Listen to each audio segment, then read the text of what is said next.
Aspirons à la direction divine. Shalom bien-aimés dans le Seigneur.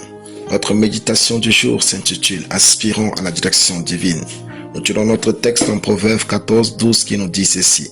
« Telle voie paraît droite à un homme, mais son issue c'est la voie de la mort. » Alléluia. La vie avec Dieu est un voyage. Et dans ce voyage, nous sommes appelés à réaliser que la direction est aussi importante que la destination.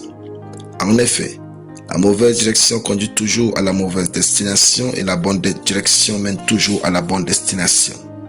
Nous nous devons d'examiner régulièrement nos pas afin de voir si nous sommes dans la bonne direction. Il ne faut jamais oublier ceci. Une seule mauvaise direction suffit pour détruire toute notre vie et une seule bonne direction suffit pour la réussir. Notre texte dit « Telle voie paraît droite à un homme, mais son issue c'est la voie de la mort. » Sachons donc que la mort ou l'échec n'est pas dans la voie qu'elle trace. Même si le diable paraît beau, il reste le diable. Ne pas prêter attention à notre manière de vivre, de prendre des décisions, à nos lieux de fréquentation et à nos amis garantit notre mort certaine. Nos directions sont les résultats de notre intelligence et souvent pour notre plaisir. Le piège est que nos yeux ne voient jamais très loin. Nous avons une vie limitée, notre intelligence est limitée, notre raisonnement est limité, nos connaissances sont vraiment limitées. Nous prophétisons en partie.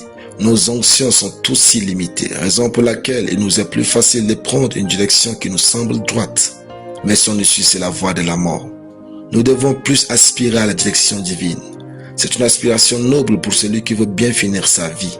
Un homme de Dieu disait, « La vitesse n'est pas un atout quand vous êtes dans la mauvaise direction. » Les directions de Dieu ne sont pas souvent à notre goût, mais elles finiront par nous conduire à la vie de notre goût. Dieu ne nous conduit pas par nos yeux. Nous devons donc être capables de percevoir plus loin que tout ce que nous savons. C'est alors que la voie à une vie excellente nous sera pleinement ouverte.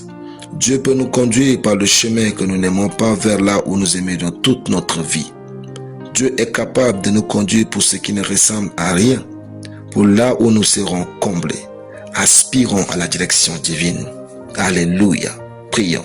Je déclare que je suis soumise à Dieu. Et le Saint-Esprit me conduit dans mes voies au nom de Jésus. Amen. La lecture biblique en une année.